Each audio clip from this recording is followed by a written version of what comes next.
Welcome to Monster Bear Productions.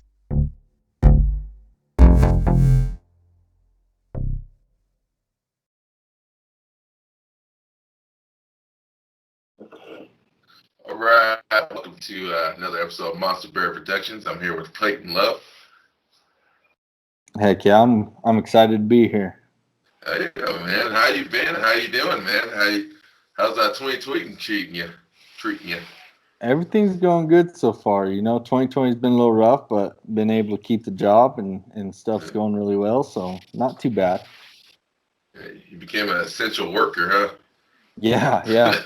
I wish I was lucky enough to be part of the rest of the crowd where I didn't have to work and collect that stimulus check and whatnot. So Right.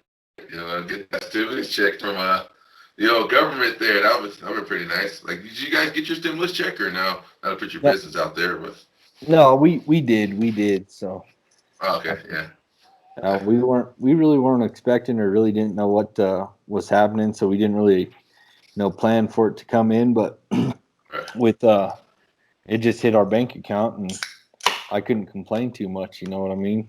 So Yeah. Yeah, I won't complain either, man. That's your tax money coming back to you. right. It's the money you worked for, being essential workers coming back to you. So why would you complain about getting that? Exactly. So in the last 8 years, 9 years, 10 years, or whatever it's been since we've been out of high school, I paid a lot of taxes, so I Oh wasn't yeah. wasn't too disappointed when it came back to me. I wasn't going to turn it down. I don't want to say Right. I don't want to say it's free money because obviously there's no such thing as free money. It comes from somewhere, but it wasn't a bad thing to wake up one morning and see it in your bank account. Right. Especially if you got kids. If you got kids, you'd be like a bandit. If you don't have kids, you still get kind of screwed a little bit. Right. Well, hey, you better jump on that train. I'm trying, man. I'm trying. I'm trying to jump on the.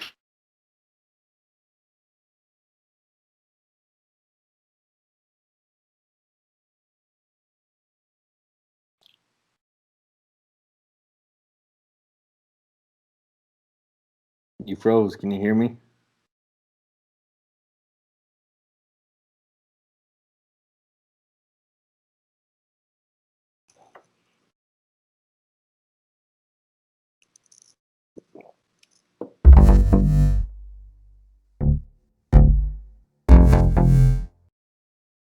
Two, one. All right, so we're back here again. Lost a little brief connection, but hopefully that'll be our last one. I don't have the issue like I had on my last episode.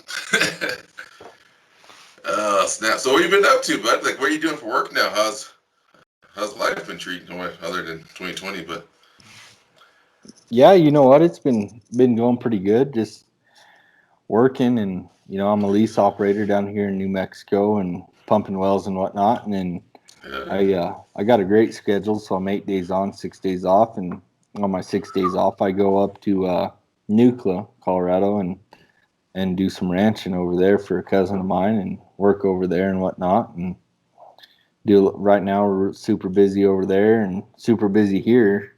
As the uh, weather gets bad, the busier it gets. Stuff starts freezing and whatnot, and then of course over on the ranching side of things over Nucla, then cows start coming off the mountain. It's time to wean calves and sell calves. So I've been busy all around. It's been nice. So what about you? How that's you really been? good to hear. Everything's been pretty good on my end. Mostly I'm working at the mines. I like people who listen to this know that, but not Right. saying that you don't know that. But I'm just saying people who have been listening, my loyal followers know that I've been working at the mines for a little while. Um, Life's been pretty good. Just living out here in Macus, a little small town with one stoplight. Like you said, you drove through here before in our prior conversations off air. Uh, as you can tell, this is a very, very, very small town. It's so you probably expect we actually had a cattle drive not too long ago. Actually, last Wednesday we had a cattle drive went through town, shut down the whole town. Everybody watched it. It was pretty nice. Uh, we're that town, We're small town, wholesome. Everybody know each other, kind of That's style, awesome. but Yeah, it's pretty cool, man. It's not too bad. Not a whole lot. Not a whole lot of things changed. Just very surprised by this last political affair that's going on here, man. You have any thoughts on that? Like, you have any thoughts on what's going on in the world right now with whole the whole Biden being the presidential elect? He's not a president yet. He's just the elect. Any Right. thoughts on that? Yeah. So, I'm really into Trump. Anybody that has me on Hmm. Facebook or Instagram or anything knows that I'm all about that Trump 2020, and so it was hard for me going over to Nuclear. I just got back from Nuclear. I was over there for 10 days. So I have no service over there whatsoever. I got Verizon. I can't get phone calls, text messages, nothing. And so the only thing I do get is at night when we get back to the house, I get Wi-Fi there, so I can kind of look it up there. But so it was a little tough for me. So I'm like sitting there and I'm like, man, I'm waiting for it to come through and seeing what's going on. And man, I'm watching Trump and Biden sit there and back and forth, and then pretty soon I watch Biden. He gets a little ahead, and he's getting further ahead, and then pretty soon I'm like, man, I don't know what's going to happen here, Right. And so I go to work up there and don't have no service. So I'm like, hopefully, I'm Right. in all thoughts, I'm going to come home or back to the house and be able to look online and Trump's going to be our president, but that didn't happen. And Right. so being in my line of work, I really need Trump to pull it through, Right. Yeah. because Biden's talking about closing oil field and fracking and production and oil and going all green and whatnot. And so, I'm still sitting here holding on, hoping Trump's going to pull through, and we'll see what happens. It's going to be one of those things. I mean, if Biden does get in, I'm always worried about my job and whatnot. Yeah. But one thing I got to look at, and for my family and myself, is he's only in there 4 years. Now, when Obama got elected, he was in there 8 years, and he wreaked havoc on the coal mines. And you know that just as well as I do, because I was in the same field as you. I was working underground in the coal mine in Trinidad, and we did all get laid off and whatnot. And thank God the oil and gas prices were up, so I was able to transfer over to that. But it's one of those things that it's always a thought in your head that you might just go to work one day and there not be no work for you. Right. So as of right now, I'm staying positive and keeping my thoughts in check on and the next step. I'm always trying to stay one step ahead of whatever's going on. So I'm always hoping that say Biden does get in there. I always have a game plan to fall back on and where I'm going to go and whatnot like that. So that's what I'm working on now, is just staying positive and hoping that, because like I said, like you even said, off air, that Biden isn't our president yet.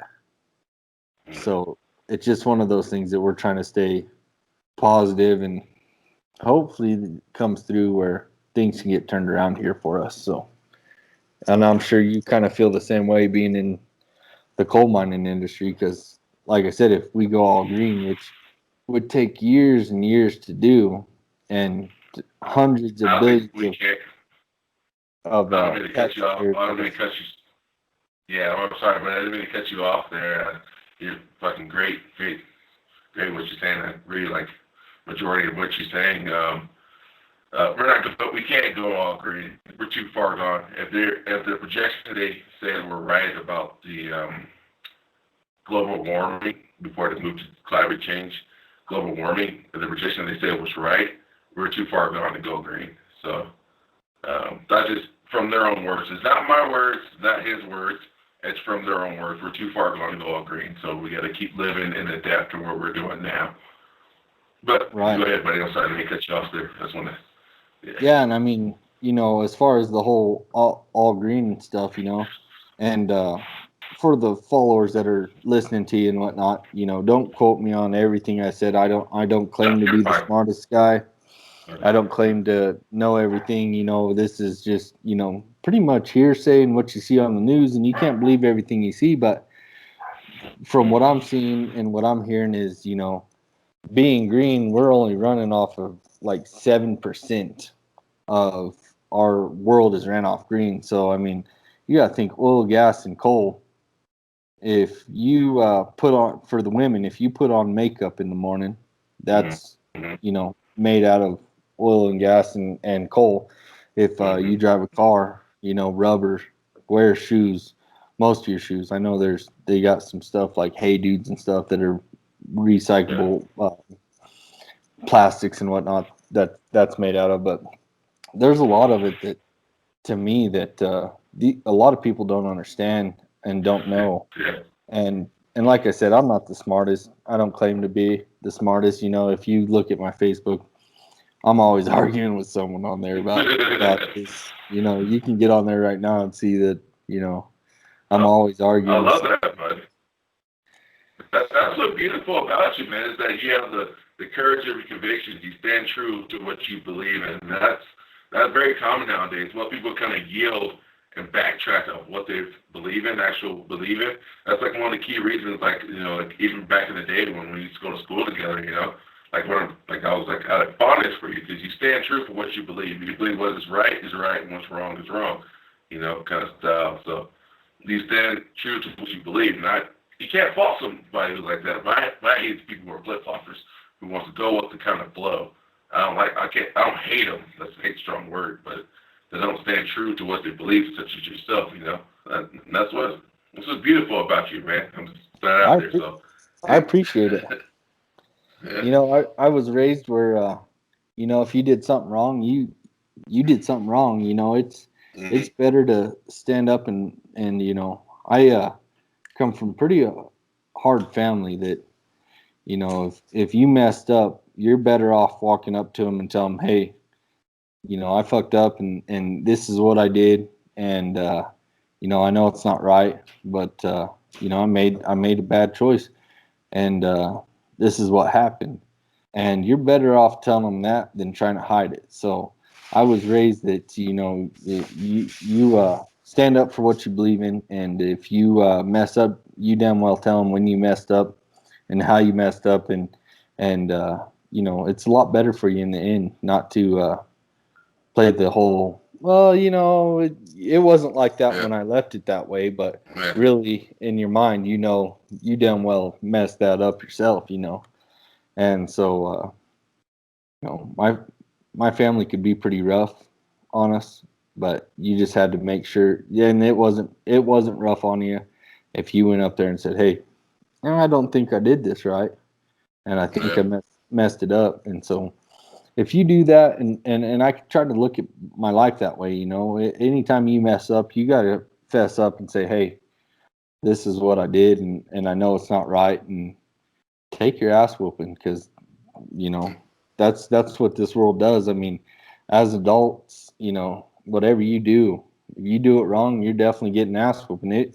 And it don't matter if it's the simplest thing is, getting a speeding ticket. You take your ass whooping, you pay your ticket, and you go on about it, or whatever it is. I mean, at work, if I got a question and I think I messed something up, first thing I do is I call my boss, say, hey, I did this, and I don't know everything, but this is the way I thought I could fix it. That didn't happen.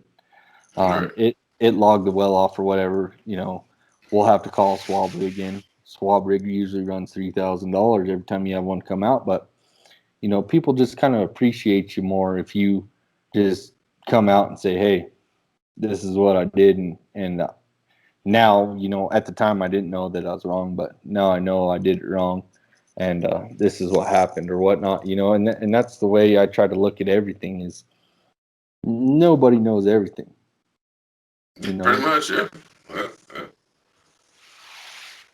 Yeah, man, and that's a great mindset you got there, and I think that's like what's lacking in the not. I don't know for sure. Don't quote me. I'm not the fucking philosophical genius. I can figure out the world's problem, but in my opinion, from my view, from my perspective, what I can see is that mentality of what you got is what's lacking. The people who have the courage and the conviction to admit when they're wrong and people that have courage of their convictions admit when someone's right. You know what I mean? So like, like Yeah. everyone wants to figure out a way to justify a way that when they're right or when they're wrong, they'll try to justify the way like, oh, I'm wrong for this certain reason, but I wasn't really wrong because of blah blah blah blah. Scientific study proves that even though some science is consistent to prove that you're not right, but in actuality you're totally wrong on everything. Yeah. But it, it's just baffling to me, man. Just like how people think like that. I think that's the major key that's kind of missing nowadays in the world. That people don't have your kind of like mindset of to admit when they're wrong or admit other people to admit when that person is right about a certain thing. And that may be the reason why people don't like Trump, because he kind of told the honest truth, regardless if you like him or not. He told the truth of how he was feeling, and he shook up the whole entire political atmosphere. It shook it up. He didn't sugarcoat it by using these fancy words, as in let's go with minority, but he sugarcoated it by saying that he said your ethnicity without saying the word minority. When most politicians say the exact same thing, but they use the word like minority. If you go back through it and look at it, they use the exact same thing, but he just said the actual ethnic groups by name of what they're written down in history, and through the books or whatever we come up with. They're written through that, and they say this kind of certain thing.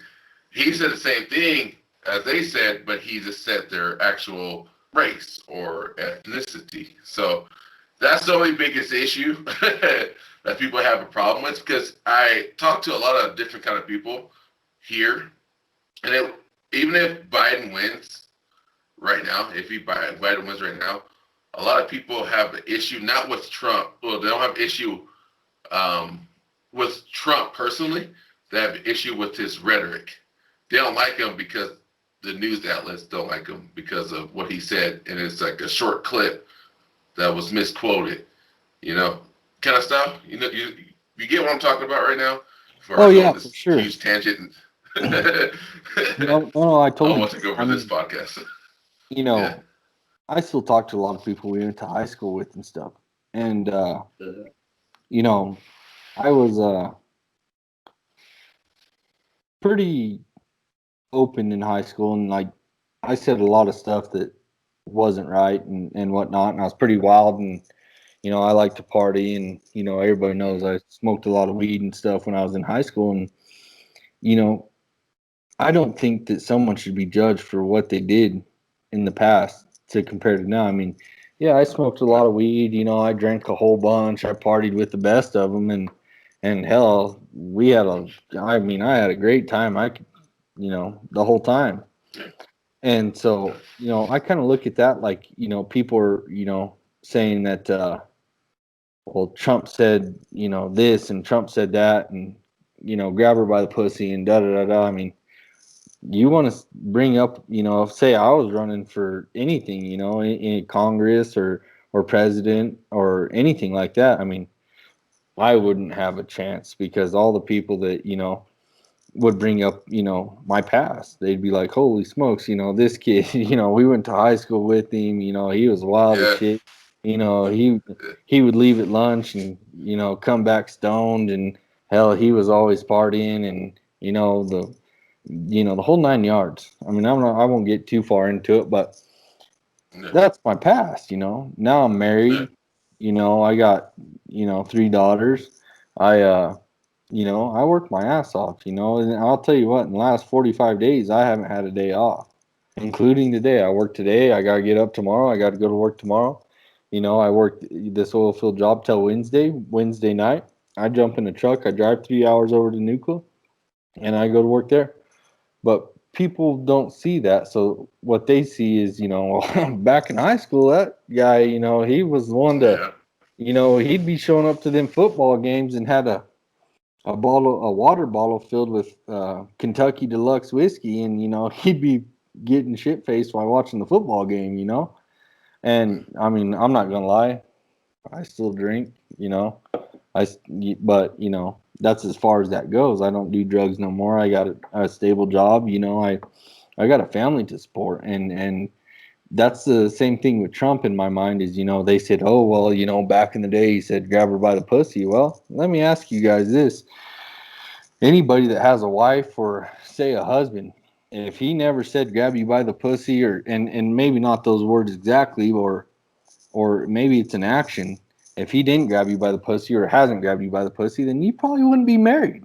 You know, you probably wouldn't be with your significant other. I mean, there's sexual things that go on between you and your significant other or whatnot, and it's just one of those deals that it's crazy. I mean, you can't hold someone accountable of what they did in the past. I mean, we're all different. I mean, you, for example, you're not the same as you were in high school as I'm not the same as I was in high school. Nobody really is. I mean, we all mature, we all get jobs, we all get families. I mean, I've been watching your podcast now with Michael Patton. Michael Patton, what an awesome guy.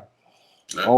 Always enjoyed him in high school. Never had a problem with him. Josh Holback, that's another one. Man, I never had a problem with him, and I love listening to you guys' podcast because it does bring back those high school memories where we all had a great time together. I mean, we were all friends and whatnot, and even if we weren't close, like I wasn't super close with Michael or Josh. I mean, but never had a problem with them. And if I saw them, in the store right now, walking, in the same aisle as me or whatnot, I'd make it a point to talk to either one of them guys. And like you said, if I had anything broke down, where would I go? I'd probably go to Josh Holvac because I know he's been doing it a long time and his family's been in the business. And I went to high school with him, and he's a nice guy. So, but yeah, as far as that goes, you can't judge someone on their past. No. Judging people on their past is not something I agree with. Judging people on their past is the most idiotic thing ever, in my humble opinion. Like agreeing with you, because people have the opportunity to grow. That's what they said. Like when you go to jail, for example, or a person goes to prison or something like that, they have to be, pretty much serve their time, and they don't want to be judged from their past. So when you serve your time, your next opportunity at life should be separate from your past. You see what I mean? So that's why I don't have an issue, but that's why I always feel like person who they should be judged for the past. And even what you said before with Trump saying grab her by the pussy. How many millionaires and billionaires that you heard of saying like when you make a lot of money, girls let you do whatever they want, or you get the power, you get the money, girls let you do whatever they want. If you take Trump's quote from that aspect and you branch it out without, because Trump is vulgar, he's kind of non-PC when he says stuff. Because PC is just a fancy word of saying I can say something to you politely. Like I mean, like I don't want to serve you here. Like I'll use you and me for example. I don't want to serve you here because you're here with a delightful person. We do not serve this community because he is part of the minority community. Part of the minority community, which we don't want to support the BLM aspect that will burn down our business, and that's majority minority community. I'm gonna change that out to I'm gonna say the exact same sentence, but with a different kind of verbiage. I don't want to serve you and that guy together because he's black and black people burn shit. Same thing. They're both the same thing. You see what I mean? They're both the exact same thing, but different rhetoric. But a person would take it a different way. That's why I always feel like you shouldn't base a person of the context of what they say, but what they do. Because what they do speak volumes. For prime example, I'm gonna get demonetized for this shit, but fuck it. Hitler. Hitler had a verbiage where he did not like Jews, put Jews in concentration camps. His rhetoric speaks fondly of what he believed. For sure. You know what I mean? So like, but for example, like people had a big old issue with Trump. Sorry, I'm bringing up Trump here a lot. I know people are getting triggered on this. I had a few messages about this already.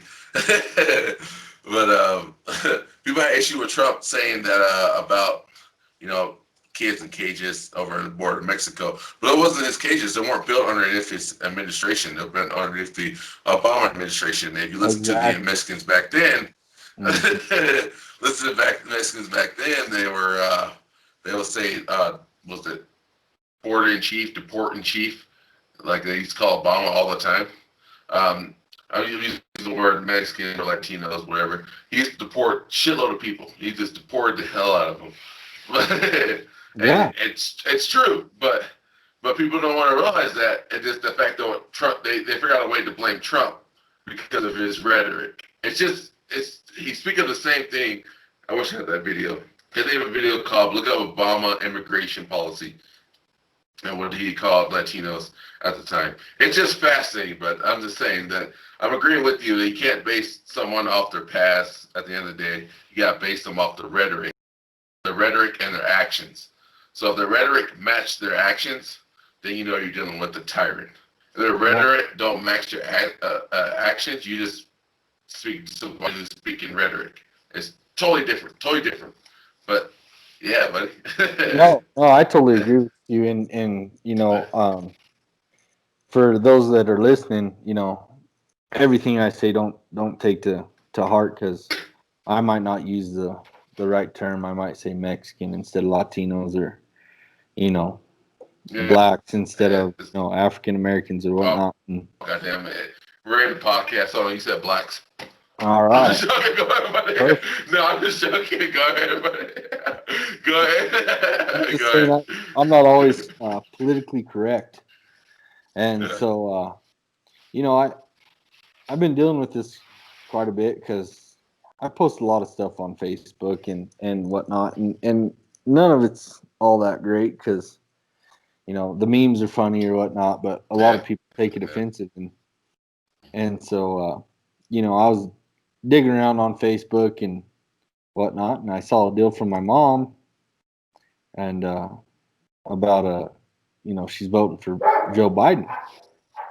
So I called her up, and like I said, I'm never politically correct and whatnot. So I called her up and I said, "Are you voting for Joe Biden?" And she said, "Yes." And she instantly got defensive, which made me get defensive, and so we got into it. And I said, "What's your problems with Trump?" And she goes, "He's a racist." I said, "Mom, he's given more." Um, Minorities. okay, we'll use People. minorities. Well, he's given more minorities. Minorities.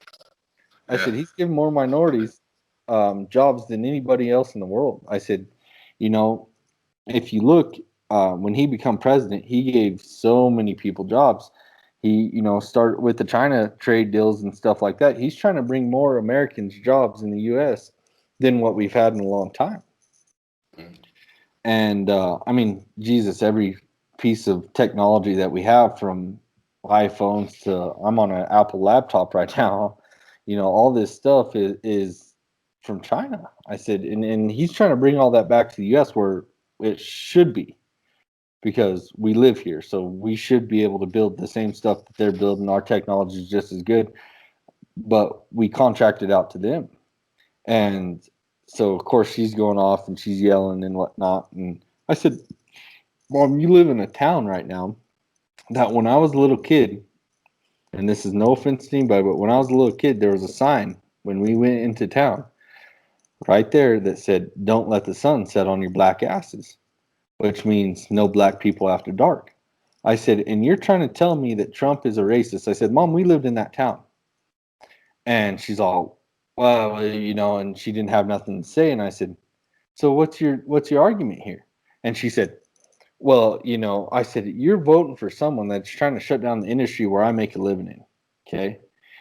I don't make a living in the cattle business, but I do earn a paycheck from there. And, I'm in the oil and gas and coal industry. That's all I know in my life. When I graduated high school, I went to the coal mine just like everybody else in Delta County. Okay. The majority of them. And I said, and then from there, the mine shut down when Obama got elected, and I lost my job there, and I started ranching. I said after that happened, I went to the oil and gas industry, and eventually it got shut down. And I was an electrician there. I said, Mom, and now I'm a lease operator, and I pump wells. I said, so you're telling me that you're voting for somebody that is wanting to take my job away, and this is how I put the food on the table for your 3 grandchildren. I said, so how does that work? I said, what makes that okay? Oh, and she says, well, so you're telling me that because he's trying to save the environment, that's a bad thing. And I said, how do you figure that he's saving the environment? He's talking about wind turbines. I said, Mom, any moving parts in metal, regardless of it being a motor or anything like that, has some type of lubricant. It being oil or anything. I said your cars are have rubber tires and stuff, which most of that comes from oil and gas and coal. I said everything that you do, your shoes on your feet. I said, how does that, even, and she went off and she was pissed and finally, it made me get ugly enough with her that she finally hung up on me. And it's been, and this is on my way to be gone for 10 days. So I've been gone for 10 days and I haven't talked to her, in 10 days. And, because she didn't like what I had to say. And it's one of those deals, like it's one of the, thinking back that it's like, should I have been mad at her? And should I have, jumped in the middle of her shit? Probably not. That's not how we treat our moms, you know? Yeah. And I know how you treat your mom. You treat your mom great. I mean, I watched the Snapchats today, and your mom, oh my God. If she's not a diehard Raider fan, I've never seen one. You see where I get her from, bro. Oh, yeah. And for y'all that are listening that don't know, me and Stefan in middle school had this joke where I was always telling Stefan, hey, when you're ready to jump on and get in the arena to rodeo and whatnot, I'll put you on a bull. And Stefan would, he'd always go on like, oh yeah, yep, I'm gonna do it. Yep, let's do it. And Stefan would joke with me, and finally I went to him and I said, hey, back then I had long luscious hair. I said, hey, I want cornrows. And he's all, what? And I said, I want cornrows. I said, come on. I said, I know you guys can roll my hair in cornrows. And so Stefan said, let me talk to my mama. I said, all right. So about a week goes on. Stefan comes to me and he said, my mom said she'd do it for $25. I said, perfect. So I went up to Stefan's house and his mama attempted to roll my hair in cornrows. Now, what I thought I had long, luscious hair, I didn't have enough in the front. So to talk about, I still don't. But back then I had a little more. I didn't know cornrows started in the front. I thought they could just braid that, and have it go. Well, that didn't happen. So, but no, I start thinking back on it, and it pisses me off a little bit because with my mom is, she should see her grandkids and me, and everything. And I'm not rich. I ain't got a lot of money. I live paycheck to paycheck just like any other person. But I'm comfortable, Got a roof over my head. I got a nice house. I got a bed. My kids have their own rooms. They got their own beds and everything. And I enjoy living. But it's just one of those things that upset me because here I am like, man, back to the politics deal. My mama's going to vote for something that I totally disagree on because it messes up my livelihood. And she brings up these facts of racism and our economy and global warming and stuff like that. And to be honest with you, I don't think she really knows or reads enough to. Yeah, so we have this totally disagreement on the whole deal, and it's just one of those things. I'm like, man, I mean, to me, it's in black and white. I mean, it's right there on paper. You can see it, and people just have different views. And what gets me is you live in Texas, so that even bothers me more because you guys are a completely red state. Here I am in New Mexico, and we're blue. We're a blue state. Right. So I'm like, Right? Yeah, and that goes with anybody anywhere. I mean, Colorado, you guys got a lot of oil and gas and coal. Here we got a lot of oil and gas. There's a coal mine here in town. Pennsylvania, I mean, they got a lot of oil and gas. I mean, it's just one of those deals that it's like I guess I need to step back with myself and just go, you know what am I not seeing that everybody else is seeing? Because I guess I'm been Trump 2020 from the beginning, and I voted for him back then and whatnot, and I guess I just don't get everybody else's point of view on it, but I will argue till I'm blue in the face, or I should say I will argue with you till I'm red in the face because but it's hard to understand what other people are thinking. If you look on the other side, this depends who you talk to. If you look at the overall atmosphere, a lot of people we're living, since we're so technology advanced, you know what I mean? We live in the now moment. We don't live toward a future moment. So the now, for a majority of people on the left, is like, everybody keeps saying Trump's a racist, Trump's a racist. They'll cut a video up or show a video of Trump saying some ridiculous. Trust me, Trump said some fucking. He didn't help himself. I'm not gonna lie. Trump did not help himself with some of the shit he did. He did not help himself. But but I'm Yeah, just saying, I there's some agree with stuff you. that yeah, he didn't help himself. Some stuff you gotta cringe, like, dude, you really fucking said that, like, like Hey, like, the best thing that guy could have done is turn off his Twitter and Instagram. He would have probably done he a would have whole. won. I swear to God, in 2020, if he would have stopped tweeting, 2020, he would have won, guaranteed. They have nothing to pin him on. I'll get into other stuff later. We'll probably talk off air about that. I'll send you some shit. Just remind me to send you some shit. You'd be like, holy fuck, yeah, you really went down the rabbit hole here. But anyway, if he would have shut his stuff off, I guarantee he would have won. Guarantee he would have won. Even if he said mailing voting, if you mail in voting, he would have won. But the fact that they have that ability now, this is just a little taste. The ability now to say like, oh well, Trump the whole time said that you guys should mail in vote. Don't count those because if you count those, they're not real. They're fake. So people went out and voted.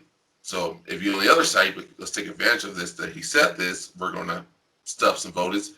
Voter fraud. Like I said, voter fraud. Okay, guys, don't get mad at me. I got people on the other side going to be mad at me on this. Voter fraud happens on both sides, not just one side. Voter fraud happens on both sides. This is never mind. I'll get into that later. But anyway, so Trump didn't help himself when it comes to his rhetoric, which is fine. The only problem is, when I say, well, people on the left, they were feed so much information, and with the news, the popular memes, the celebrities, the endorsements that every other politician's getting to. Trump's a racist. We don't like him because of this, and this, and because you can almost paint a picture of anybody the way you like him. Because like, um, so look at me. Look, you see me, right? Everybody look at me right now. I'm considered African American, black, Negro, colored, whatever century we're living in, right?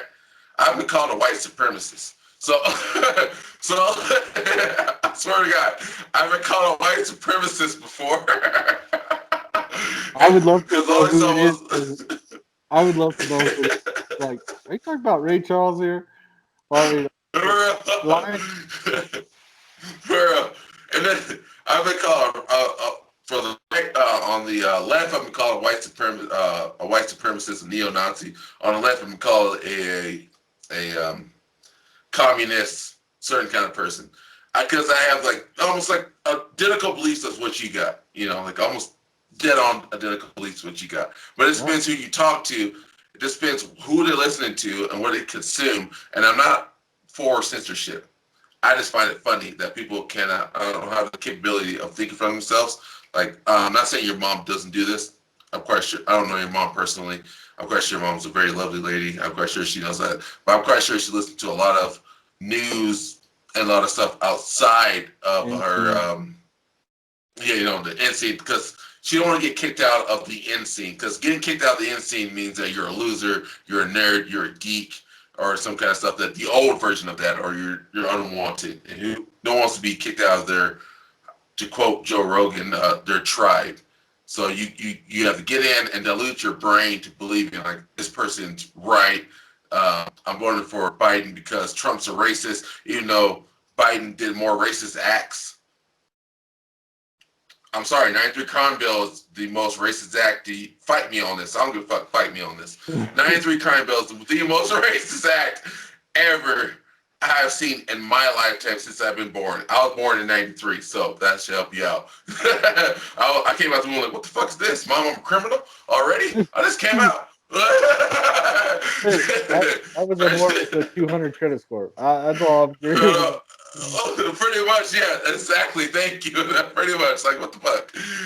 Her, especially Kamala Harris. You can find me on this. I don't care what she looked like. For a long time, she identified as being Indian until she started getting the presidency. She was like, all right, let's take some black folks from Trump. I'm black now, even though I've been Indian. I'm not talking about Native American. I'm talking about actually Indian. This is just from India. not. Yeah, from India. Her mom was Indian. Her dad was black. But she identified for Indian for the longest time when she ran for the Senate over in California, especially the Bay Area, Oakland, California. If you guys don't know, I have roots there. And she ran on San Francisco area, which is the Bay Area, just right across the bay. So I have roots there. I know what she ran as, and I know that the stories that my father has, that my sperm donor father has, that I know stories that my uncle has, everybody else has about Kamala Harris. So for the longest time, I was like, all about fuck Kamala Harris. Just research about Kamala Harris, and I understand what she stands for. And compared her to Trump, woo, dude, it's like night and day, bro. And I'm not talking about skin tone. It's like night and day, bro. It's like literally, it's fucking bad. Like Trump's policies did not affect a certain community. Why Kamala Harris's policies affect a certain community. That's it. And you can go by this whole bureaucratic bullshit that people want to say, like, oh, the reason why she did that, she's able to grow, but she's been having the same policies and have the same beliefs now, and her actions speak, like I was saying before to you, her actions speak of what her rhetoric she was saying. Meanwhile, Trump's actions didn't speak to the rhetoric he was saying. People want to bring up the fact about Trump's not letting African Americans or Black Americans into his Trump real estate. That wasn't happening under him. It happened underneath his father. It happened underneath Trump's father. Right. Trump's trying to say we need to expand to the African American community because they have the more money. If you're a true capitalist, racism is so idiotic to you, because if you're underlying true capitalist, believing capitalistic mindset, racism is the most idiotic thing ever in the world, because you're subtracting 13, probably about maybe 45% of your population because of the race, and you're losing money from that, which is dumb. But anyway, buddy, I'm sorry. I don't mean to go on a tirade and a rant. No. I like listening. I like listening to different people's point of views, because, like I said, I'm, and I might be wrong in this, but I'm so one-sided. But to me, it's like you can take all the races that there is, okay, all the different race, blacks, Mexicans, Indians, whatever you want to. Indians, I mean, Native Americans, Indians, politically correct, however you want to say it, okay? Every race has shitty people in it. I'm as white as white can be. And I can tell you, I've met more trashy, shitty white people than I ever met any other race, And it's just one of those things that it should be down to the person that you are, as the person, not as the whole picture. It's not all the white. You can't put all the white people in one group. You can't put all the blacks. You can't put all the Mexicans. You can't put enough. Some of my best friends are either black or like you, or example, or Mexicans. My wife is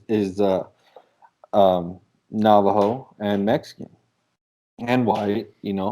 But I mean, there's different people in all races, and you can't put them all into a group. I don't. Anybody I ever meet is First of all, I don't ever judge a book by its cover because you never know who the person is, or what they have been through.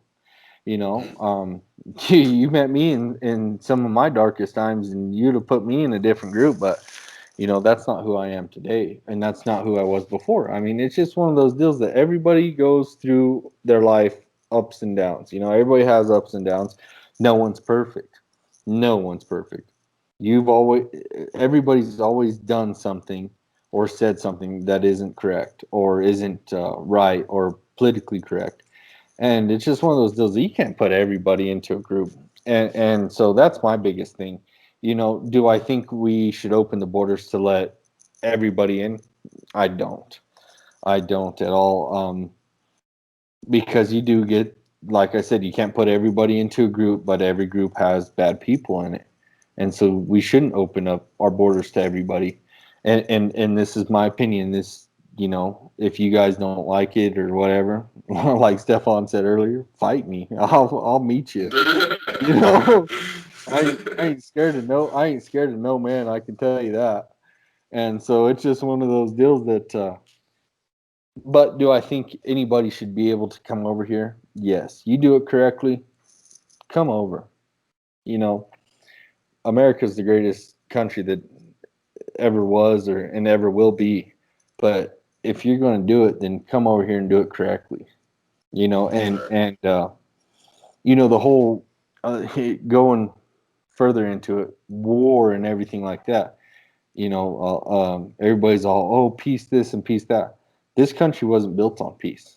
There hasn't been a time that we came over here, and as bad as this is, the Europeans came over here and from Colombia, and we wreaked havoc on the Native Americans. I mean, I don't think it's right, but we're here for it, and this is what we're doing. And there's always been war, regardless of where it's at. And so we can't have like a no war country where everything's just fine and dandy and we all get along, because everybody wants a piece of the pie. And so, 9/11, for example, terrorists are here and they want what we have.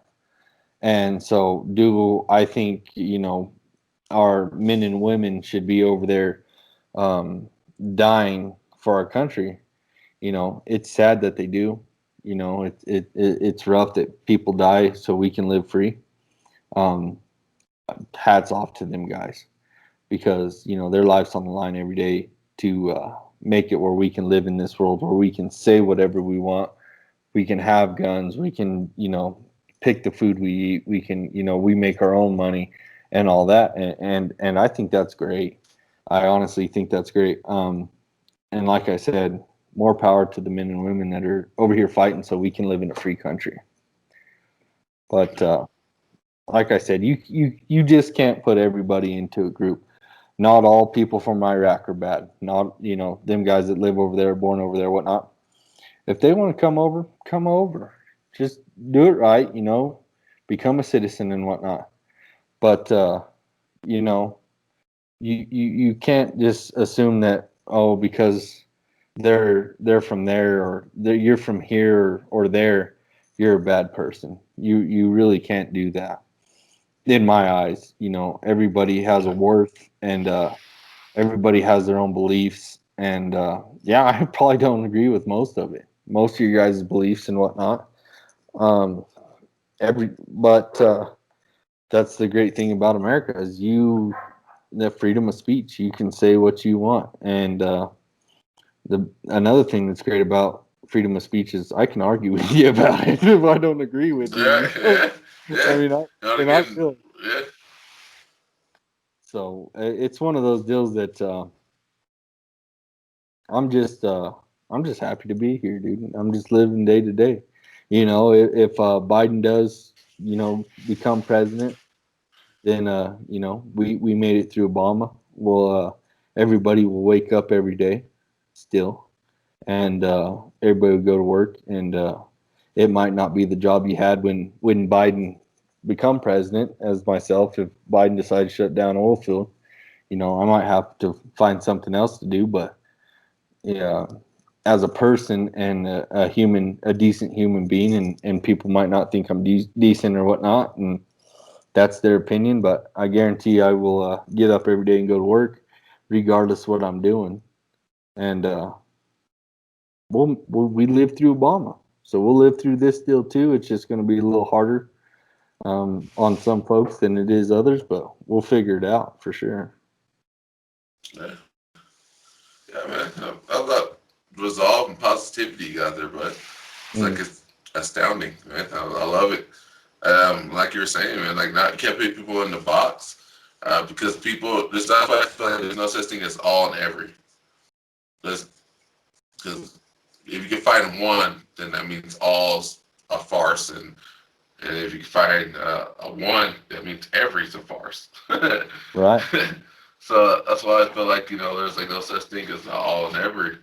So there's certain kind of mindset that people have, and we're all connected in some kind of universal form of existence, which like something can happen over in Afghanistan that can affect us here, which is we don't know now until later in the future. But it's just way human beings are all connected. It's very very fascinating, and like even like you were saying, the great thing about having the freedom to have different freedom of speech is to have different opinions and articulate and converse those opinions with each other like we're having kind of right now. So, man, say for example, if I didn't agree with you on a particular subject, we can have a civil discussion about this and not worry about going to jail, or I won't be able to provide for my family because I'm going to get locked up, or I might be executed because I said something against the presidency. Like, I may not like Joe Biden, but at least I can have the freedom to talk about I don't like Joe Biden.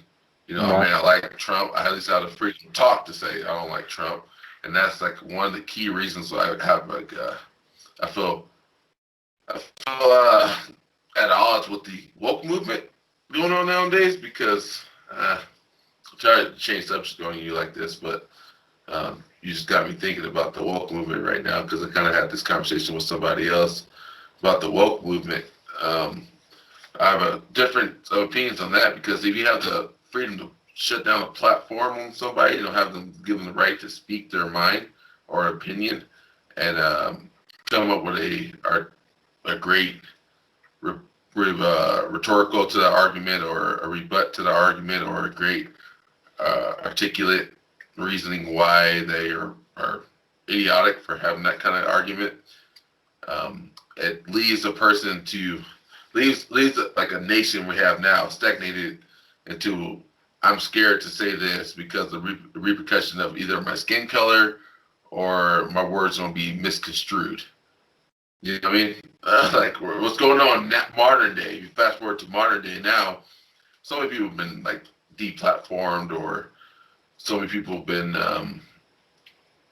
kicked out or shunned from us social media. Like my other day, my friend, he was talking about black unity, like black and white people being unified. He got he got flagged for hate speech. Almost had his whole account banned. I saw And he that on runs, Facebook. yeah, I saw yeah, you and he posting something runs, about it. yeah, and it was unity. It was just about unity. It wasn't about like we gotta kill the blacks, we gotta kill the whites because of this, we Right. gotta kill the.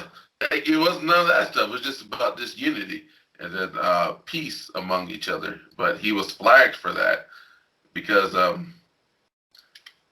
he was Facebook did his photos, realized that he was white or Caucasian or or whatever. And then they saw me and the old black, and I was like, oh, we got to defend.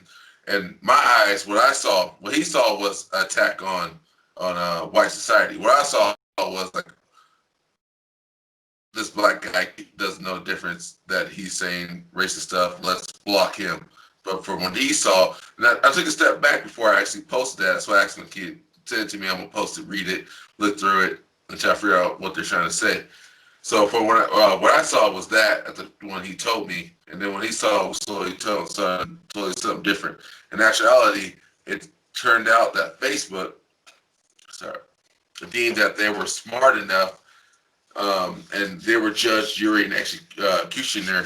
They're pretty much Judge Dredd saying that you both are wrong, we're right. We decide what's right and what's wrong.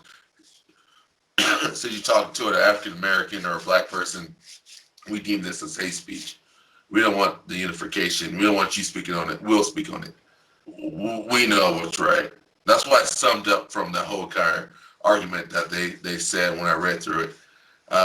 Could I be wrong? Yeah, possibly wrong. I don't fucking know shit. Like I said, I'm a coal miner. I'm not fucking. I'm not. I'm not.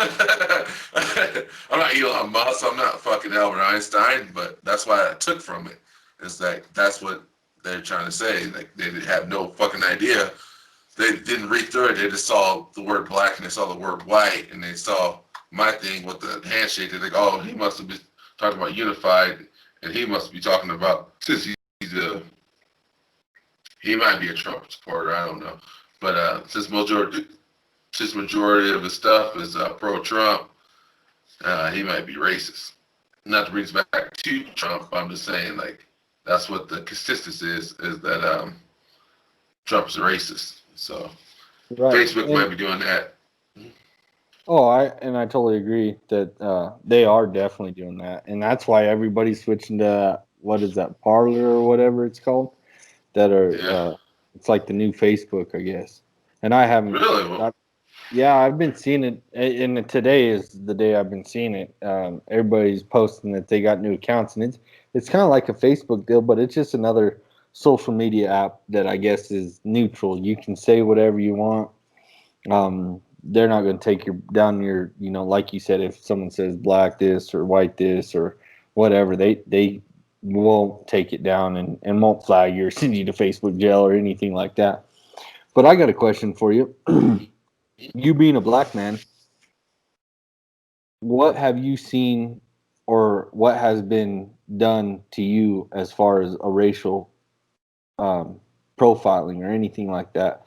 Like, how have you been treated? Have you been treated any different because you're a black man than compared yes. to white men? And this Yes. is a question that I like to ask because, of course, it doesn't happen to me, you know, and that's sad saying that nothing's ever happened to me, which I mean, I guess it kind of has because the Native Americans, I've had a couple problems or a couple run-ins, I should say, with them, Yeah. in North Dakota especially, and Really? but I'm always kind of curious to hear other people's point of views and whatnot because I know it happens, but I was talking to a guy the other day, and he was black. I'm not gonna say a black man. He says everybody's equal in my eyes, but he was a black man, and he goes, one thing that um, I never get asked is how I'm doing through all this, racial stuff and stuff that's been going on, and because I asked him, and he goes, you know what, you're like one of the first guys that's ever asked me. He goes, a lot of people don't ask me, and he goes, I think it's weird to me, and he's a real religious guy, and he said, my friends and stuff that I talk to, and they have they're white and I'm black, and no one ever asked me how I'm doing, and I asked him, I'm just flat out curious, what has ever been said or done or in your eyes not correct of you being a black guy and compared to a white guy. And so that's the question I got for you is what kind of racial profiling have you gotten as far as maybe being called, the N-word or whatever, or being treated different than anybody else because of your skin color? There's been a few times like For example, when I first got moved to the small town, I have been followed a couple times inside stores. I have been uh, law enforcement, not so much. Law enforcement wise, no, not so much. I mean, it may have been undertones. I don't know. I'm not in their mindsets. I'm not in their mind. I've never been through like they may have had a shitty day. It's my same experience I had. May have the exact same experience a white guy had. The exact same officer. Who fucking knows? You know. Right, So right. I don't take that too much in consideration until like the balance of evidence stacks up against them. That's my opinion on that. But people wise, civilization wise, yes. Now it's more so. I've been treated like a. I've been treated more so as a king. I can do whatever I want, like kind of style. Not whatever I want, but it's pretty much like as in people are so scared to say something to you because they don't want to end up on like as like did this situation turn to being a racial affair. Like I can walk into inside the store without a mask and the person behind they'll let me in, but the person behind me may not be able to wear a mask because they're may not be able to enter the store without a mask because they're white. I've seen that once or twice, um, and, and I also have experience before this whole entire riot, everything been kind of coming on before Black Lives Matter, before all that good stuff. I used to work in Junction. I have entered elevators before when ladies hold their purse. When I enter inside the thing, they kind of get a sense of relief when another white person walks. I have experienced that kind of stuff, racial stuff before. I don't look. I look past that stuff because I realize like I'm never gonna probably. I'll probably see this lady maybe once or twice in my life if she's lucky to see my fucking beautiful face. So, Hell yeah. but majority of the time, I really haven't experienced too much. A lot of the time, I mostly keep to myself. I have to fight those demons that were kind of instilled to me as a child, not from my parents. It's just that because growing up as a black person, you understand there is a double standard. There's nothing wrong with that. Because, for example, if I lived in Africa, there'd probably be a double standard for me. They'll have a double standard for you. You know what I mean? Like a double standard for you. And it's Exactly. because population majority white. It's understandable. You feel comfortable around your own race. That's why you see like I don't know bluebirds kind of flock together. But if shit goes fucking down, they're heading north together for the winter. You know, at the end of the day, Exactly. they're all heading north. You know, but they may hang out with each other more often. You may have like different kind of dialect, different kind of cultural aspect that are totally different kind of history, things like that. But at the end of the day, we're still the human race. So I don't really take that, and I don't look forward. I don't look not forward, but I don't look too much into that as to dignify my humanity.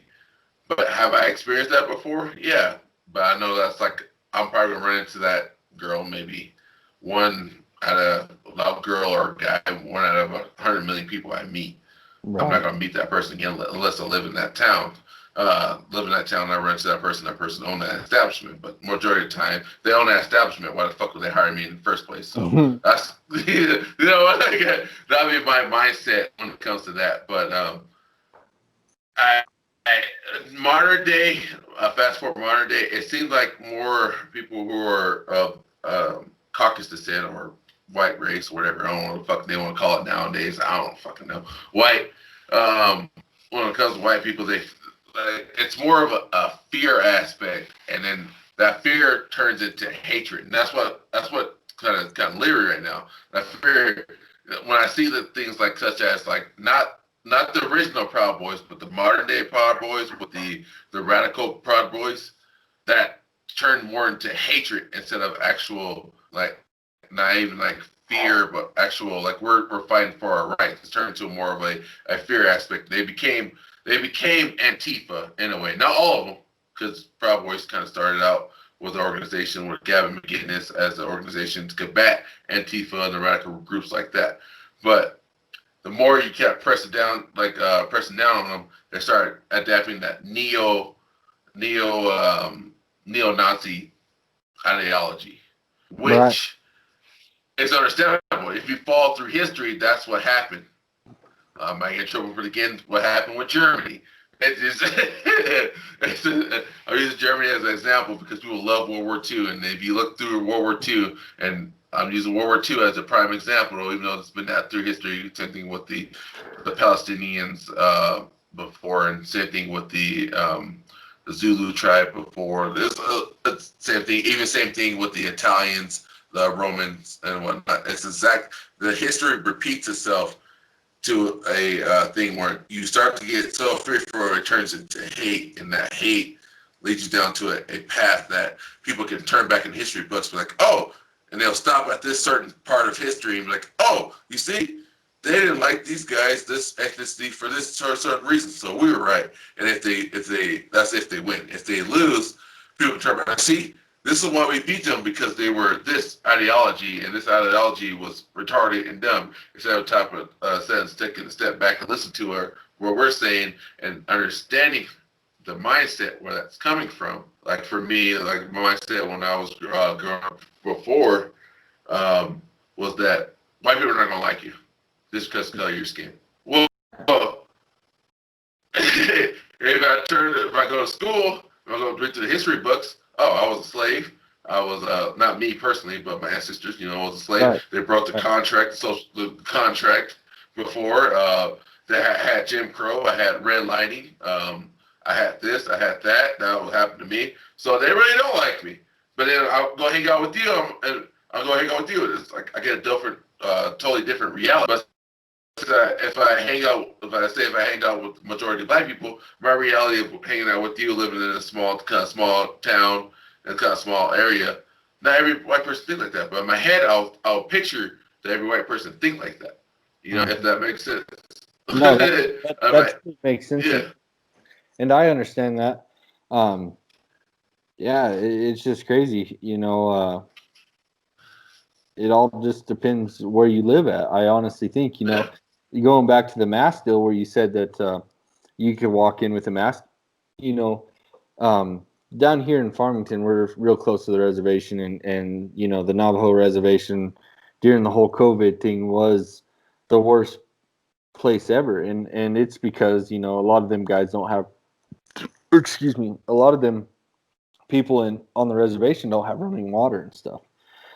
And I noticed for myself that, even when I was going to Sam's Club here in Farmington, I'd be in line and my wife wore one because she doesn't like confrontation, and I'm not a big confrontational guy either. But I did not wear a mask anywhere I went. And one thing I saw, and I thought, maybe it's just no one ever said anything. I got kicked out of one store. I'll be honest, Dick's Sporting Goods down here. I got kicked out of. I walked in and my wife had a mask and my children had a mask and I didn't have a mask because I refused to wear one. And my wife's kind of like, oh God, if you just put one on, then we could, get along with people so much easier. And I wouldn't wear one. Nope, I'm not. There ain't a law that says I have to wear one. I'm not sick. I don't feel sick. My everybody in my family, they feel fine, and so I thought it was maybe a big person type deal, because I'm not near as big as you. Don't get me wrong. You're a monster. Monster Bear Productions fits that whole bill for you just perfect. I'm 6'2", 250, and you make me look like a small guy. And so going into Sam's Club, I got a lot of dirty looks.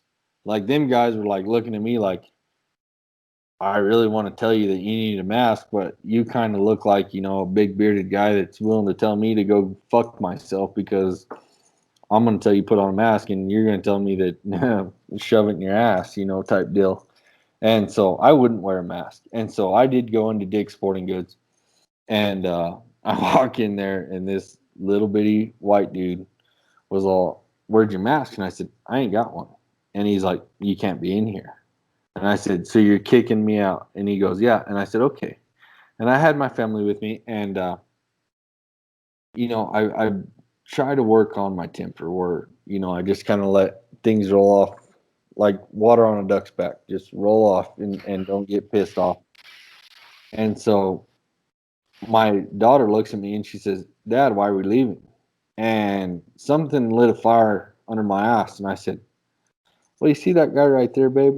And she goes, "Yeah." And I said, "He's a fucking sheep." And he's standing less than 10 feet away from me. And so she's all, "What do you mean?" I said, "He's a fucking sheep." I said, "There hasn't been hardly anybody that dies from COVID that isn't already sick or elderly. They either have lung problems, kidney problems, heart problems. Something's wrong with them already." Okay. And I said, "He's not letting us in that store because I'm not wearing a mask." And I said, "And he's a fucking sheep." And the guy just looks at me, and they don't want no problems with you. And I said, and then this lady's like, "Sir, you need to leave." And she was a girl behind the counter that was working. And there was like 5 of them back there with masks. And I said, "And you see them people over there?" And she's all, "Yeah." And I said, "They're fucking sheep too." And she's all, "Well, I don't understand. They don't look like sheep." She's thinking I'm talking like, Sheep. yeah, curly wool on their back, and black legs, and you know, I had to explain to her, like, Dad might not always be right. I'm not always right. I don't ever claim to be right, but there's a thing in my mind that you know we're not going to get COVID, and maybe everybody gets COVID at one time, and we don't know it because it's not one of those viruses that everybody gets sick from. I've been all over the place, and I haven't got sick. No one in my family's gotten sick. My sisters worked in the restaurant industry, and they said they got COVID, but they never got sick. They have to be tested for it, so they got tested and come back positive. We were around all of them, and none of us got sick. My sisters live with, and when I say sisters, these are my sister-in-laws. They lived with my mother-in-law, and my mother-in-law didn't get COVID, but they had COVID. And so I had to take a step back and look at the way that I was parenting my kids and go, is this the correct way to act and the way to be? Because like I said, I'm not always perfect. And so I had to take a step back and just go and tell my daughter, listen, there's a virus going on right now, and people are scared, and I don't think that any of us will get it. Um, you know, none of us have got it so far, and I had to look at things a little different because in my mind it was, fuck this motherfucker, step outside and let me box you because I'm gonna beat your ears off your head and you know breathe in your face to show you that COVID is a real type deal. But I had to take a step back and just be like, these guys have a different thought process than the rest of us. COVID, do I think COVID's real? Yeah, but look at the AIDS um, epidemic. There's more people that die of AIDS than there has in 1 year than there has been in COVID. Car accidents, AIDS, car accidents, lung cancer, breast cancer. There's more people that die of them things than COVID ever did or ever has killed anybody. And I just think, and with COVID, it's the people that already have problems that are dying or that are the elderly. And so you kind of got to look at everything just a little different than, and especially when you got kids, um, just a little different than you would if it was just you by yourself. You know what I mean? And so I kind of had to take a step back as a father and go, this isn't probably the correct way to handle this situation. And so, it's just one of those things that, in my eyes, like we were talking earlier, everybody has a different mindset and everybody thinks about things different. But um, going back, kind of went off track there, but going back to the whole racist deal, I think a lot of people look at you and I and go, "Oh, they're big guys. We really don't want to say nothing to them," And so going into a store like that, with and being allowed to walk in there, I go into Sam's Club. I'm the only one without a mask in the whole store. People are looking at me a little weird, but they don't say nothing. And I'm not saying that, I'm not taking it away from you that it's a racist deal, but I think it's a lot of people are scared because it's a big guy problem. You know what I mean?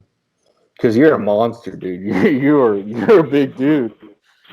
I mean, I watch some of your workout deals that you post on Snapchat and shit, and I'm like, damn, he's putting up like he's doing 100-pound dumbbells. This guy's Oh man. Monster Bear Productions fits this guy perfect. You couldn't find a better name for yourself. Too little help. I got called that a long time ago by some girls. Like, you're like a monster, but you're cut it like a bear, like a monster bear. I was like, that kind of sounds good. Yeah. So it kind of stuck with me. And I thought that at first, but the guy who was right behind me, the white guy, was almost like maybe I may be a little bit maybe just a touch bigger than him, but he was pretty big too. He's taller than me. He got me height wise. He's about 6'5". So he got me height wise. But he was about the same size. He works out too, whatnot too, but they told him to put on a mask. And he had tattoos. I only got one tattoo that's on my arm right here. But he had tattoos all over the place. So I thought that might be the case, and I kind of want to run the same experiment, and like different stores. But I made this a race deal, because the last thing I always like to do is make it a race deal, because this compounding factor is the reason why a person wants to do this, that before it comes down to your race. So I wanted to make sure before I did that, and then it was like at the peak of the pandemic, at the very peak, I didn't have to wear a mask, which was very odd to me. Like, I didn't have to wear a mask, and a lot of it, because like for me, a lot of it I can tell from the eyes, because being big, like you were saying, like that, being big, you can kind of tell people are kind of a little bit leery or scared of you. Like, they're like, oh, I don't want to say shit because their eyes kind of shake, that kind of deal. You can kind of tell from their eyes. But then when I was in California, it was almost the exact same kind of ordeal. And like there was black people smaller than me walking around with no mask on, and it was just certain things like that I kind of picked up on. There are sometimes when a guy will be like bold enough, like, or a girl, woman, or non-binary, whatever kind of thing we're gonna do it now. Don't demonetize me, Joe Biden. I promise I'm being fair to all the sexists out there before. But just want to get you to laugh. but yeah, I noticed that a lot of them didn't have to wear masks, and which was very odd, and it was a double standard. And then when I talked to this one person, she said they got a quota. We must talk to, which to speak to me was the epitome of pretty much racism. We talk to black people, we talk different to any other ethnicity, because due to the BLM movement, Black Lives Matter movement, and rights and whatnot that's been going on lately. We will talk to black people differently, so we don't get in trouble. And she sent me the report of that. I can't post that. I was actually just like, are you serious? I want to. Before I say this shit on air like right now, I want to make sure these facts are right. So she sent me all this stuff like this, like all the stuff that she can't do. She can do with white people, what she can do to black people. When it comes to the mask affair, she suggests the mask. A black person asks this question, I won't be allowed to say, you can't come here. Because if you say, you can't come here, I retort to you, why can't I come here? Oh, because I'm a mask. Oh, because I'm not black? Stuff like that. Yeah. I could say that. Yeah. You see what I mean? And she said that to me, and that's the only reason why I say that there's a certain optics. I thought that at first. I wasn't 100% sure. And when she sent me a girl who works at a restaurant, and another guy actually who works at a city market kind of spot. Not city market. It wasn't city market, guys, but kind of like a store spot. He sent me the exact same thing. They got like we can talk to certain people this way.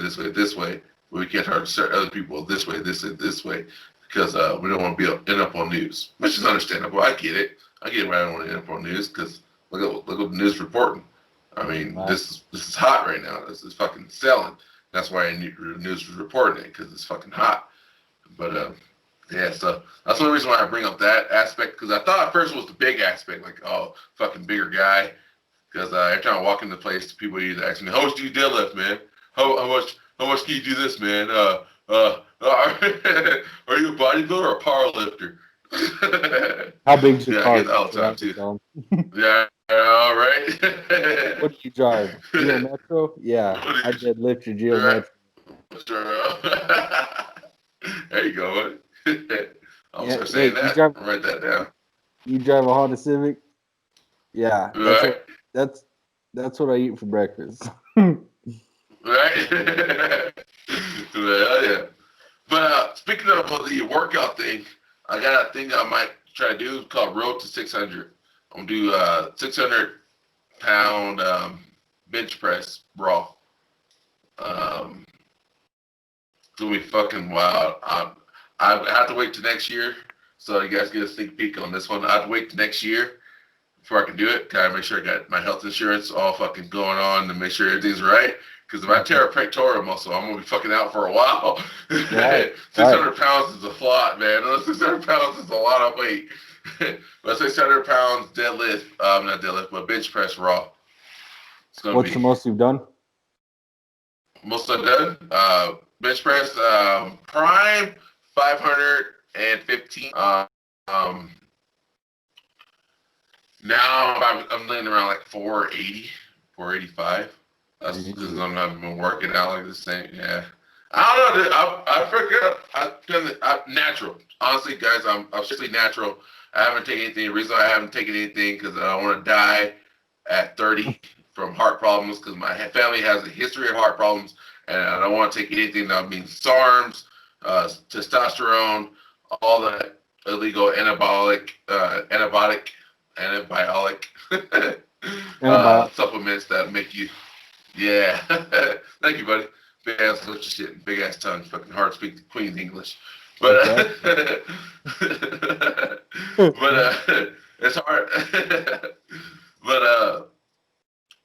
but I'm taking all that stuff because I don't want to die at an early age of a heart attack. Because my whole family have a history of heart problems. Researched this stuff. Thought about, if I just tell people I take it, what can they fault me for? Nothing, because I'm honest with them. I took this stuff. I took this stuff. No, what got me here? Right now, it's 100% pure natural. Nothing. No whey I'll see what protein or my genetics anything like take that? me. Well, whey protein, and creatine, I don't count. Yeah. I don't count that stuff. It doesn't increase your cholesterol. They help probably about like maybe if you're natural about maybe 5% Mm-hmm. of overall weight you can grab and overall muscle mass and overall water retention. Um, but yeah, there's none of the illegal stuff that most people take. Like you see, like world class bodybuilders, world class power lifters, what they take, even strongman. I haven't done any of that. I am a little curious of what would happen if I do take that. Like, what will be Oh my strength man, gains if I take that? A you little curious. yeah, you'd be a gorilla, dude. A silverback gorilla. You would be I mean, you're already a monster. Anybody that can just bench 480 pounds or 515 or, I mean, anything over 450. I mean, Jesus. I mean, when I was in high school, I think the most I ever did was like 340, I think was the max. And That's fucking depressing, bro. yeah, not now. Not now. Yeah, even I then, feel that like means you have genetic makeup. Huh? I feel like when you hit a certain age, if you're not on top of it, like I haven't lifted a weight in probably high school. I haven't. Well, no. I started lifting. I did start lifting there for a little bit. Oh, I'm gonna say 5, 6 years ago, and it made me depressed. I was like, oh my goodness. I went to the gym and I was like, I ain't nothing like I was in high school. We were pretty active. I wrestled, I played football, I lift weights, we had gym, whatnot, and I was always going down to the rec center and lifting and whatnot. And man, when you don't stay on top of it, you lose it. And that was my biggest deal. So when I started lifting, I would love to start lifting again. If you and my biggest deal is I'm in Farmington and I don't know anybody. I don't have much friends out here. It's family. But like if you were in the gym every day and you lived in Farmington, I would be right there with you type deal. Like I want to work out for sure. I would love to get big, lose a bit of this gut. You know, drinking beer would definitely help me do that. But if I just quit drinking beer and had someone to go with, yeah, it'd be awesome. But like I said, I don't know too many people down here. I'm not, if we were back in Delta, that'd be a different story. Or if I knew, like, if you were even closer, I mean, heck, I would, if you were in Cortez or I was in Cortez and you were in Mancos or whatever, I'd make that drive just to lift with you. But Farmington's a little too far. You're about an hour away, or else it's about an hour. yeah, and that's just one way. If it was 30 minutes there and 30 minutes back, I'd be all over it. No big deal. But 2 hours for me to drive it when I get off work, that's pushing it with having a family and doing the whole dinner and having to put kids to bed and whatnot. But yeah, you're on a whole different level than 90% of this world. I mean, that's impressive. I love watching your videos on Snapchat. You messing around with 100-pound dumbbells and stuff. I'm like, Jesus, what a beast. Oh man! At first, you know what's crazy? At first, when I first kind of started doing it, because I kind of fell off right after football, I got hit right after semi-pro football and a little bit of, and then so SoCal didn't come afterwards. I kind of had depression mode when I didn't work out. I just fucking did whatever, drank, partied too hard, way too fucking hard, way too fucking hard, goddamn. But that's how I drunk at night, fucking 1 o'clock, I get up, get ready to go to work kind of style, fucking just partying too hard. It is, and then after that, I fucking hit my kind of dry spell, and I saw my body one day, dude. I looked at my body like a fucking pear. It was weird, like it was a straight pear. I was like, holy shit! And I started doing push-ups. I ran for a little bit, and fucking, it's been like, I don't know, maybe, let's see, about less than 25 yards, and I was fucking gasping for air. Fucking felt like my heart was about to explode. Because in my mind, I was thinking, like, all right, I'm still in shape. I got this. I'm fine. I'm good. I'm working. But my body was like, no, dude, we found a comfort spot that we want to settle at. So and then I was like, oh, maybe 400, almost 500 pounds, man. Fuck. But I looked like it. I looked like it, like I was 300 or so, maybe pushing 400. But I was almost 400, 500 pounds when I realized, like, I fucking lose this weight. And then I started hitting the gym hard. Then the strength gains just kept coming and coming and coming. I was like, what the fuck? And they just kept coming and coming and coming. Like, the strength, like, eventually it was like 1 week I was barely lifting up like 40s. Next week I was like barely, like I started doing like 50s, and I started doing 60s. I was going up by 10, by 10, by 10, by 10, by 10, and it was wild. I was like, holy shit, this is fucking insane. I don't know what's going on. I don't know what happened, but then I got to a point where I hit like 100-pound dumbbells. I was lifting those things up like they were nothing. Now I kind of scaled back a little bit because I started losing too much weight. I started getting loose skin everywhere. It's like my skin was looking all weird. And I was like, what's some good way not to get a little much loose skin? They said kind of go slower. So go a little bit slower. So now I'm kind of going a little bit slower. I gained a little bit of weight, not too much weight, but I gained a little bit of weight. My loose skin doesn't look as bad. I don't mind loose skin too much, but I'm just a coal miner. I can't afford loose skin surgery, so right. So yeah, I'll fork up that $221,000 truck payment pretty much just a fucking loose skin surgery.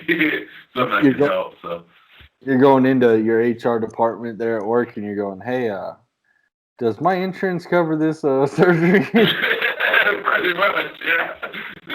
I got some And flappy funny part is, skin. I got some flappy skin under my arms, and my balls hang way down too far. I need a. You guys do like a tuck and like some skin removal. all right. Funny part is, I actually did that too. I walked into the HR department and asked that question. Like, does my insurance cover skin removal? Well, The fucking I look don't. on his face, like, what? Yeah. Are you dying? Are you dying? No, no, I'm not dying, but it just looks a little weird when I do this, you know. Do this. No, then no. Yeah. No. But the crazy part is when I lost all that weight too, a lot of my strength went away. And then I was like, why is that? Then I realized mass moves mass. So before I lose too much weight and I start getting down even lower, I want to at least get that 600 pounds. I'm not gonna lose. I'm gonna stay right at the weight I'm at, and do the 600 pounds. So you're about Raw. 100. You're about 120 off from hitting 6. Yeah, yeah. That's not bad. I mean that's a definitely reasonable goal, and yeah, you're gonna definitely crush that. That's awesome. I'm gonna document it too. So I'm gonna document it. And maybe take the trips out there Farmington, man. I'm gonna do a video of each other and whatnot. I'm gonna document it, post it up. I'm gonna make sure that everybody can follow along with my strength gains and people who are experts to give me advice or anything like that. Right now, I'm going off of what I see on YouTube videos and whatnot. I'm not a fucking, I'm not. I'm a coal miner. I don't know if I can tell people. I'm going off of YouTube. I don't know what to tell. You know.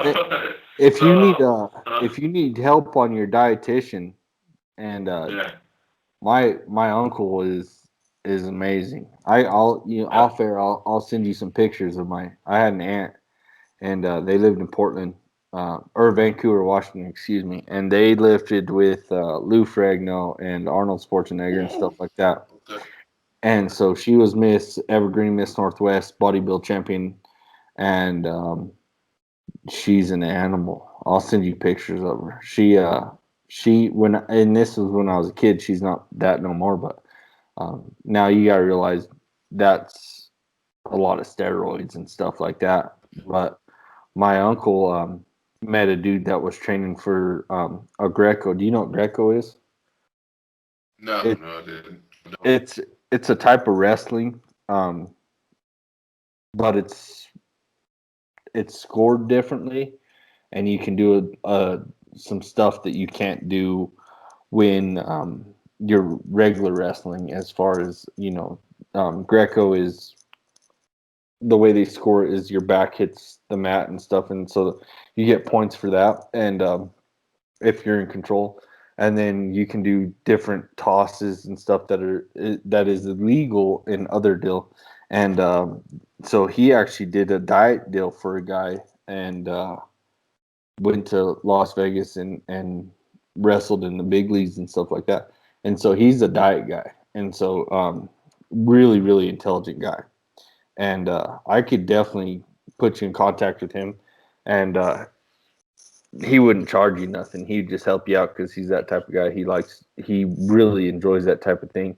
And his wife she benched more than I could ever bench. I mean, and it was all just on diet. I mean, he could tell you exactly what to eat, when to eat, what time of day to eat it, and just set you out a diet plan that did this. When I was wrestling in middle school, I want to say it was, I had to lose like 15 pounds in a week, and he helped me hit that mark.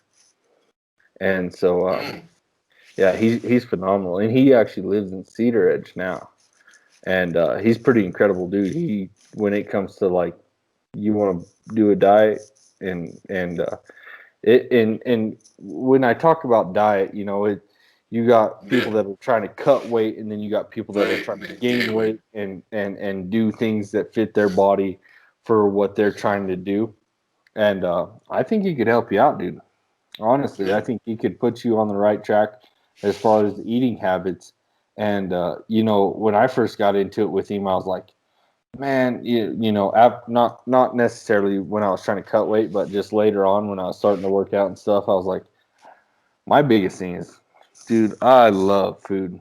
My wife is a Right. phenomenal cook. A phenomenal cook. Her mom's a phenomenal cook. Her family's a phenomenal cook. Her dad, all of them can, I mean, whip out stuff like you would not even believe.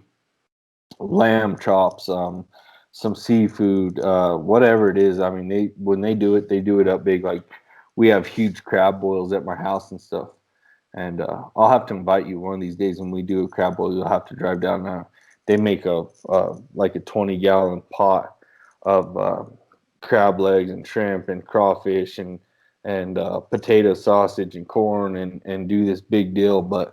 And we just lay out paper on all my tables in my bar and stuff, and you just dump that stuff out on the table and on the bar and stuff, and you got your own trash can and everything right there.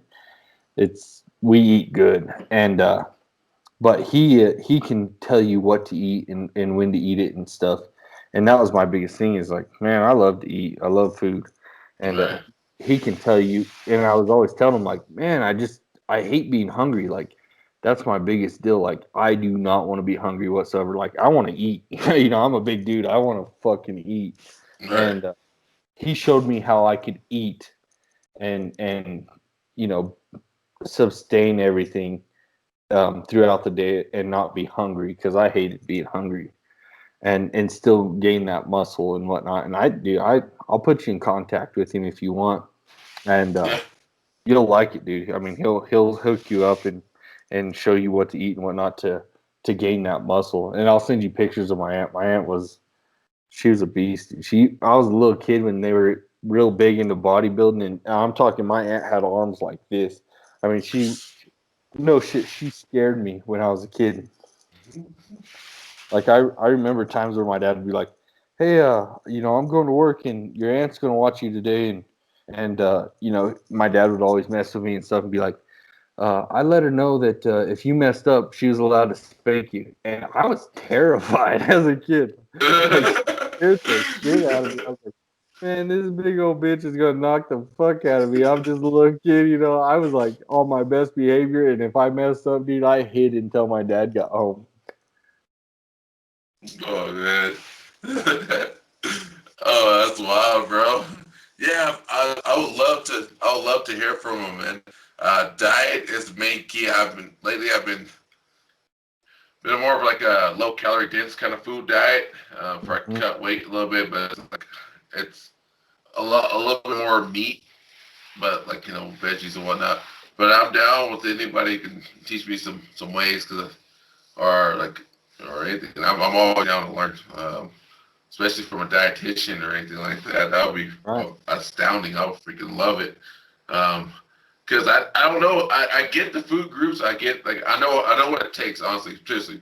Like I was look at me now. I was smaller than I was right now. Right now, I kind of gained a little bit of weight. It may gain like 10 pounds or more, but Dude, that's some that's 10 pounds. Snapchat cheeseburgers you post that look delicious. The big Yeah. old cheeseburgers. I don't know where Oh you yeah, the big old cheeseburger. That was my cheat day.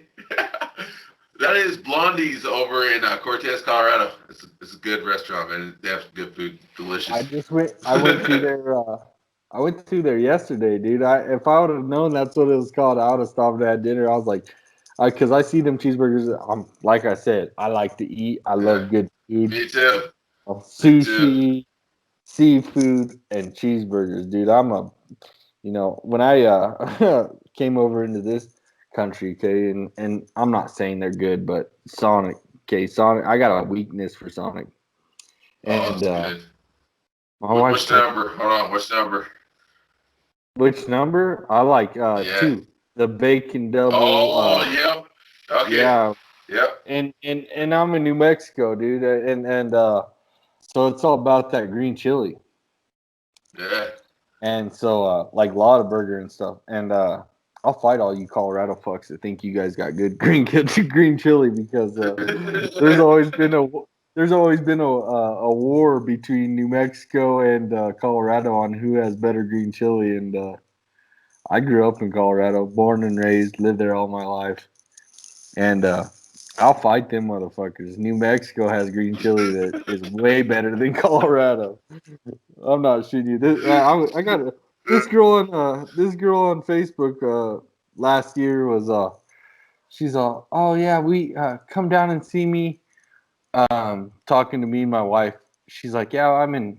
I don't know if it was Colorado Springs or Pueblo or somewhere, and she's like, yeah, it's the green chili capital of the world, and we have the best green chili. And I was like, shut the fuck up. I was like, New Mexico's the only fucking place that I know that you can go to McDonald's and they have where you can put green chili on your cheeseburger at McDonald's.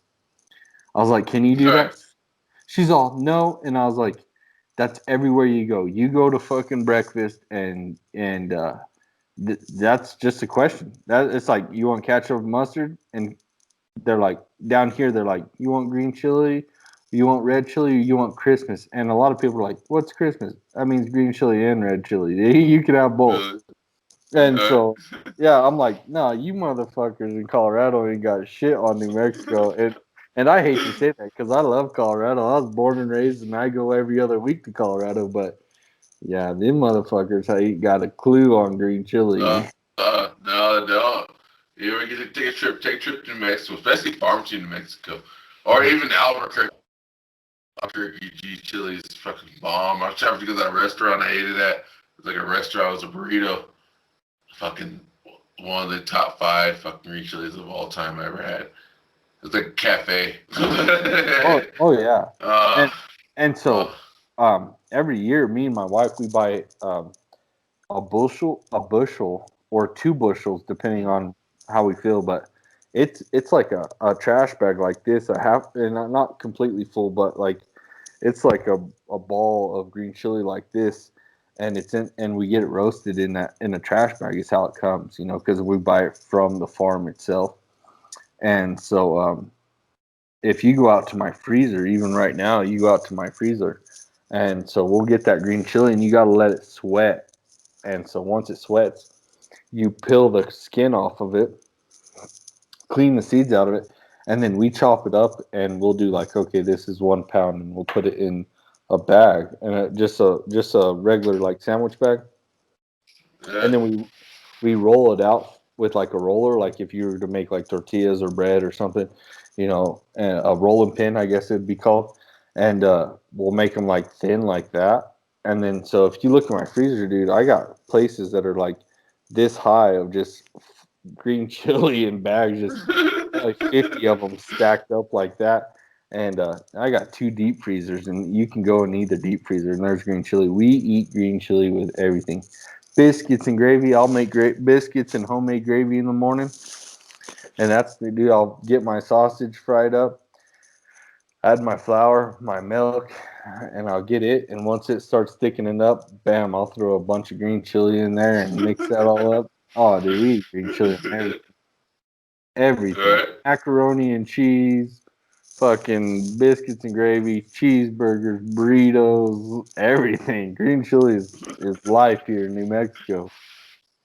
Alright. Oh, yeah, it is, bro. Colorado has marijuana. We got the other green shit that's even better. It's called green chili. We got the green green. We got the OG green. Yeah, Oh, fuck yeah, bro. you guys got Oh, that. yeah. You guys got that sour diesel. We got that fucking Big Jim is what it's called. Alright. Yeah, green chili. Yeah, but yeah, so, that's probably the coolest parts about living in like the southern part of Colorado. I'm like so close to New Mexico, so some New Mexico recipes come up here. Oh yeah, dude. No, I'd like that. especially this I'd like. place. Oh, Yeah, I mean, you're so close. I would love to have you down for dinner one of these days. We'll have to set that up oh yeah, where you come we're down. gonna make it happen, buddy. Oh yeah, We're for gonna make sure. that happen. And Especially if this. like I said, everything down here, dude, it's green chili. Everything. Uh, Yeah, and you know what? Like you said, you live in southern part of Colorado, and I'm northwest New Mexico, and I love it up here. People are always asking me. At first, I didn't like it. It took me a while to get used to Farmington, but people Was ask. it stoplights? Was it the goddamn fucking stop signs? The stoplights? No, and it goes back to a race thing, dude. I just didn't like the Indians. Oh, I didn't like the oh, Native the Native Americans. Americans. Yeah, and it wasn't them as a person itself. It was Yeah, that the culture 15th, aspect. Yeah, the 15th and the 1st of every month, Farmington's so slammed that I can't, on a regular day, I can get to the other side of town in about 15 minutes. But yeah. from the reservation, we're the closest Sam's Club, Walmart, the whole 9 yards. And so they get paid on the 15th and the 1st, and they'll just slam Farmington. And so like there's days I'm like, man, I need dog food, and I'll look and I'll be like, well, damn, it's oh shit, it's the 1st, or it's the first weekend. I'll be like, oh, them dogs be all right. I'll go get dog food tomorrow. Or something. I'll find something else. Hey, I'll cook up my chicken breast or whatever, and I'll feed them chicken. Like there ain't no way I'm going to town today. But yeah, and so it's not the people themselves. It's just where we live that we're the closest one to a Sam's Club or a Walmart or anything like that. So, like I said, it gets slammed. But people ask me, well, what do you like about Farmington? And a lot of people be like, dude, we drove through there. We thought it was a shithole. And I'll be like, it's the best place as far as weather goes. And they're like, what do you mean? I'll be like, because I can go team rope. I can go ride dirt bikes. I do it all. Four wheelers, whatever. I can go fishing right here. And in 35 minutes, I can be on a ski lift in Durango, right outside Yeah. Durango, or like I'm headed over to Mancos, and I can go skiing. I'm like, I can go dirt biking here, and in 35 minutes, 40 minutes, I can be up there snowboarding or skiing or whatever. I said, so I kind of live in the best of both worlds because I'm high desert here, but I got the Colorado feeling right there too, because like I'm a diehard Colorado, and Colorado's where it's at, and I love the land, I should say. Anymore, there's too many political stuff going on in Colorado, but as far as the land goes and the weather and stuff, like I got kind of the best of both worlds. I can go down here and do whatever I want, or I can go up there and go skiing and snowboarding it in 35, 40 minutes. So, and I'm 45 minutes from Durango. So, yeah, you kind of got the best of both worlds here in this little Yeah. valley.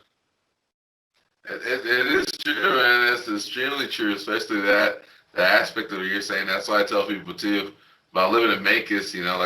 Like I'm a smaller town, but I have to deal with the problems in Durango, and I can run to Cortez if I want to. If I want to deal with the problems in Cortez, run it over to Durango. If I want to deal with those problems, I run over to Farmington or Shiprock. You know, so it's like Telluride's it's right like there too. Telluride ain't too far yeah, from you're where you're right at. too. Yeah. Uh-uh. Telluride's not too bad. It's not too far either, and it's beautiful scenery. Navajo Lake. I mean, fucking I spend all people. my time all summer on Navajo Lake. I got a boat. Really? Oh yeah, dude. When were you there? I was When there. I was there all last summer. Yeah, I was, last I was summer. yeah, I was there all summer. I got a boat. I got No a boat. shit. I didn't. Yeah, I got a No. boat right here in the garage. I got a maximum 18-foot maximum with a 120 Mercury outboard motor on it, and we go fishing and skiing and tubing and everything. I got it. Yeah, we're right here. Yeah, because Navajo Lake for me is only what 30 minutes away from my house, and Yeah. so 40 minutes maybe. I mean, because that road, when you headed to Yeah. Navajo, it's real shitty. But yeah, well, I'll tell you what. This morning I drove by there this morning because it's on my way to work. I got two routes, and so on the weekends I usually take my time and go out towards Navajo. And when I get up there, the sun's coming up, and you got the lake, and it's beautiful, and that lake's awesome too. I mean, I spend all my time in the summertime on Navajo. Yeah. Yeah, Oh it's awesome. man. All right. Next summer we're going to Navajo Lake with your boat. Yeah, man. We're making it happen. We're Where fucking. I was there almost all last summer. Last summer. Well, this summer, I guess. Where were you at? Were you at the Navajo Dam or Navajo Marina, or were you at Arbalese? Marina. Oh yeah, yeah. See, that's where we dump in. Yeah, I spend most of my time right there. Holy shit! Did you see that accident that happened? That fucking jet ski. Were you there? Oh, I wasn't there. Jet. Oh fuck! That was fucking wild. Jet ski fly right into that fishing boat. Boom! Fucking flipped, dude. That was wild. It was like maybe 11:30 in the morning. That Oh was shit. fucking. That was fucking wild. Yeah, that was a crazy time. That was fun time. So I was with some buddies. We got fucked up on the lake, and we just kind of stayed on the houseboat there. And we Mm-hmm. just fucking, next thing you know, just I heard more, vroom, vroom, vroom, vroom. It was like, what the hell was that? Fucking big old crash, man. It was a huge one. No one died, luckily. But, yeah, it was wild. Yeah, that's Yeah, crazy. everybody, they should know that day. That was pretty wild, yeah. Mm. Yeah, You'll have to let me know, dude. Because like I said, I spend so much time out there. Now this year was a little goofy because of COVID, and Yeah. so it was only open from 6 to 6, so 6 a.m. to 6 p.m.